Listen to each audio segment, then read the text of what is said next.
Hey guys, welcome back to my channel.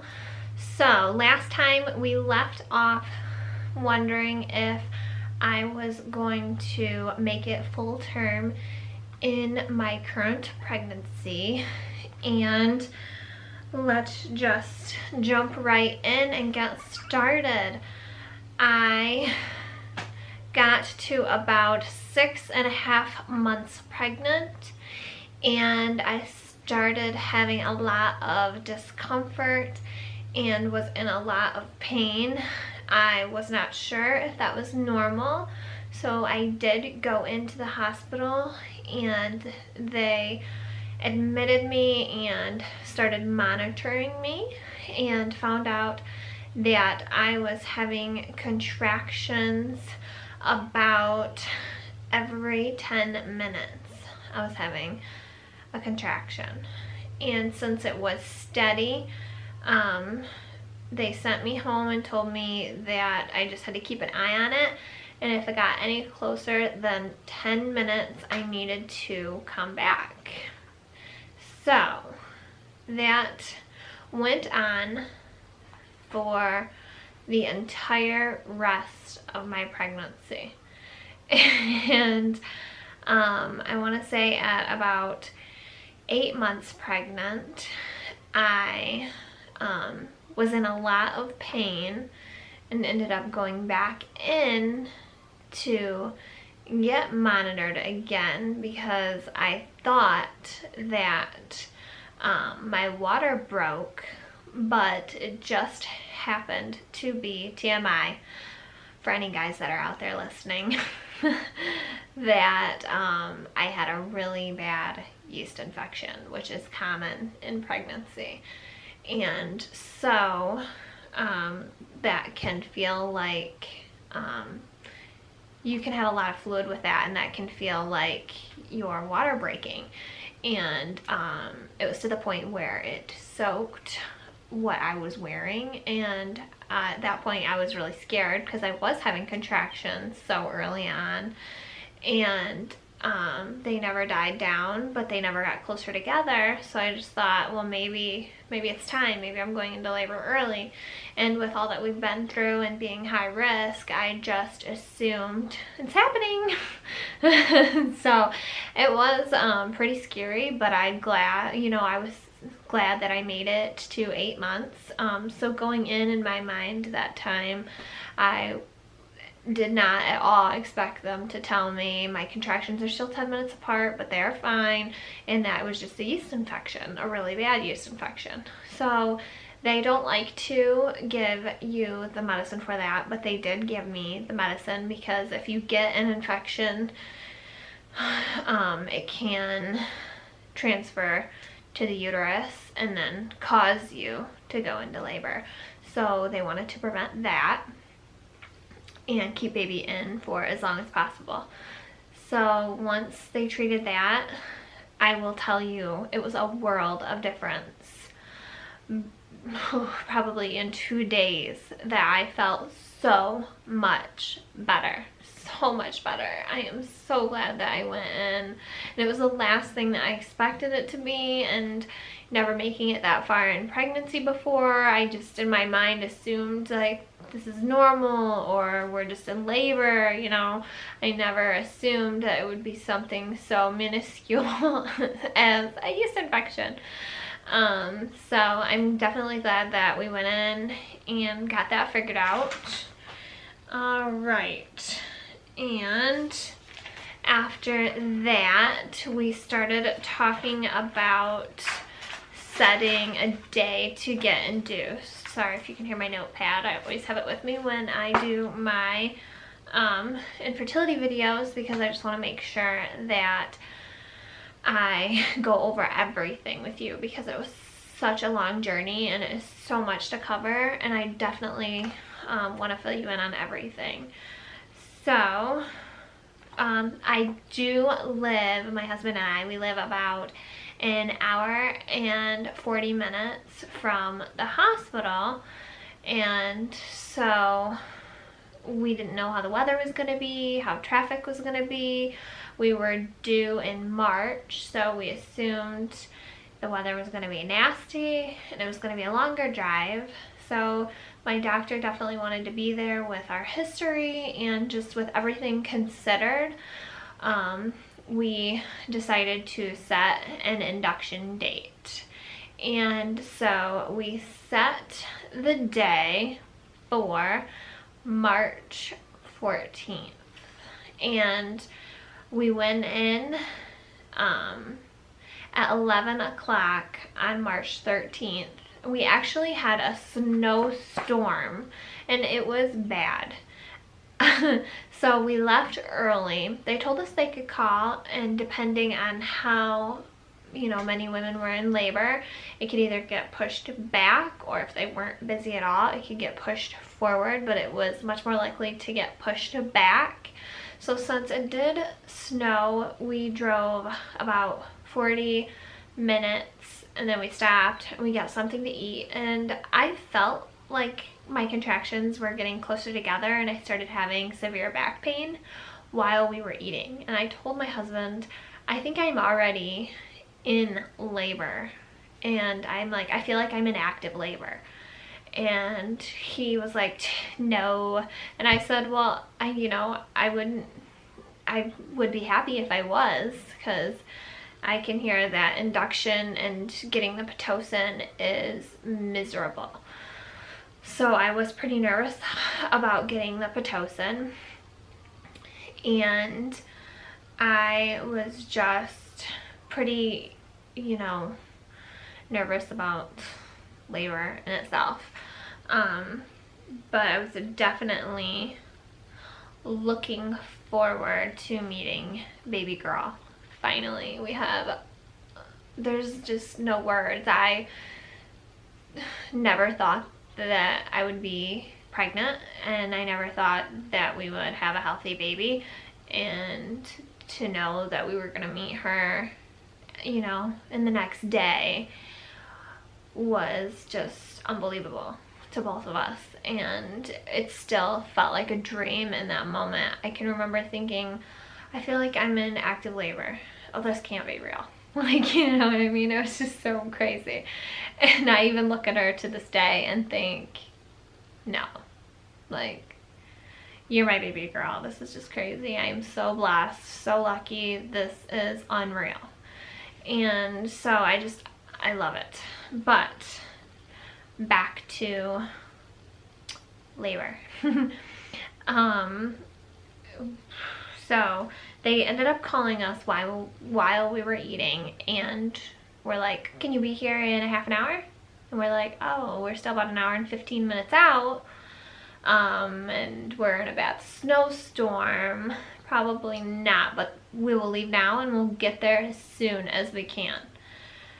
So we left, and we got there a little sooner than expected, and we got back and hooked up, and she broke my water and got hooked up to the Pitocin and everything before midnight.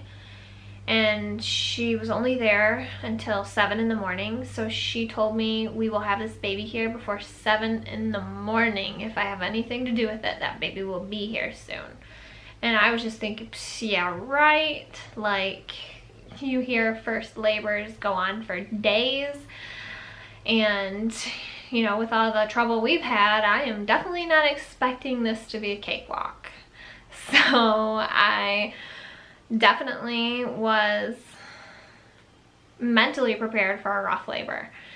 And they checked me, and at that point I was already a 4 to a 5, and I was like, whoa, my contractions were closer together, and by the monitor I was doing great. Then they started coming really close together, and I want to say I went to the bathroom about 3 o'clock, still hadn't had any pain medication. My contractions were off the chart, 5 minutes at a time with only about a 10-second break, and then they back up. They were unreal, and that Pitocin, let me tell you, is awful. And So at that point, I felt a lot of pressure, like I had to go to the bathroom. So my husband helped me get up, took me to the bathroom, and at that point, I did not want to leave the toilet because it just felt good to sit on the toilet. TMI, but that's exactly what happened. I just was like, I am not getting back up. There's nothing you can do or say to get me back up. And so I just remember my husband started panicking and he got the nurse in the bathroom to convince me that I needed to get back into bed and I needed to get checked. And so they got me back into bed and checked me, and at this point I was only a 5 to a 6, and I'm like, well, how come I'm feeling so much pressure? And she just said when you're transitioning into a more active labor, you can feel the head move down a lot, and it can cause the sensation of pressure, you know, not as aggressive as if you are ready to push, but the same kind of feeling.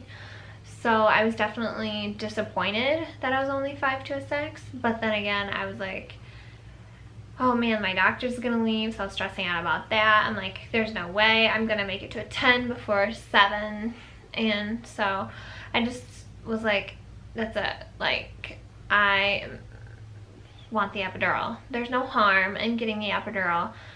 You know, I was proud of myself for almost getting to a 6, and I felt like there was no point in putting myself through misery when, you know, I might only ever get pregnant and have a happy, healthy baby and go through this, you know, pregnancy and labor once with all the issues that we've had, and I want to cherish it. I don't want to be in pain the entire time. And so I felt as much as I needed to feel, and I definitely was ready to get that epidural. And so she came in about 15 minutes later and did it. It kicked in about 10 minutes, and I could not feel a thing. I want to say from, you know, like my belly button down, I could not feel anything. It was like dead weight. Like my husband could pick up my foot and have the whole weight of my leg, and I did not even know it. It was crazy. And I just remember laying on my side and I fell asleep. I was out.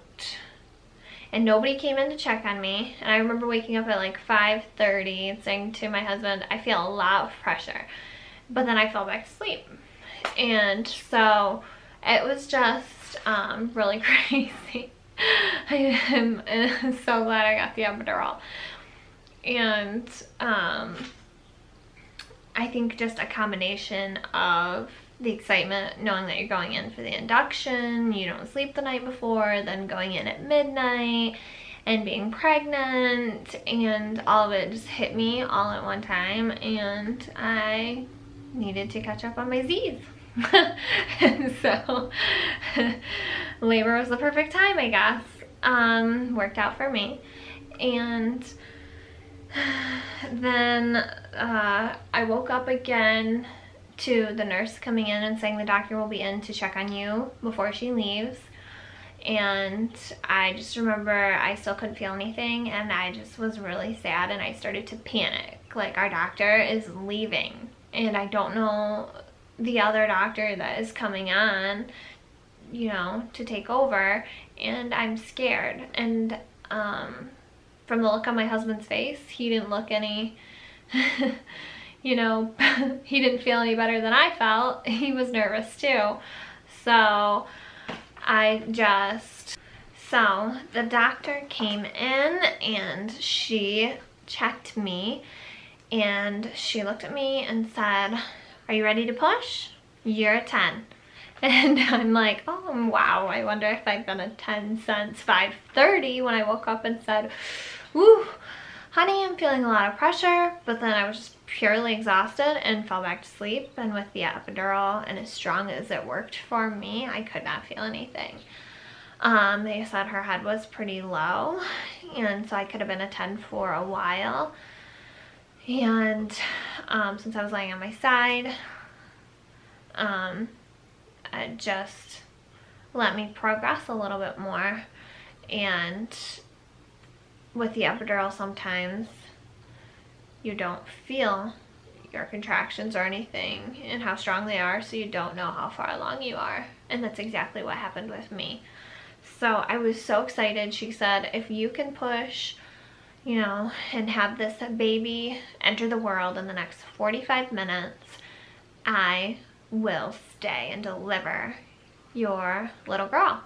And so I was absolutely elated, and I could not believe she was gonna stay. This was like, oh my goodness, like, could not ask for anything better than meeting my baby girl and her delivering my baby, and my labor going this easy, because it was shocking.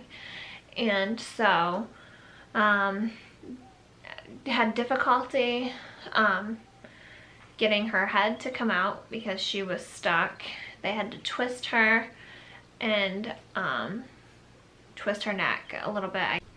So after twisting her neck a little bit, her head finally came out, and once her head came out, she just slid out. And they put her right on my chest, and my hubby cut the cord. It was wrapped around her neck twice. I did not know any of this until after, like a couple hours later. My husband was telling me what everything looked like.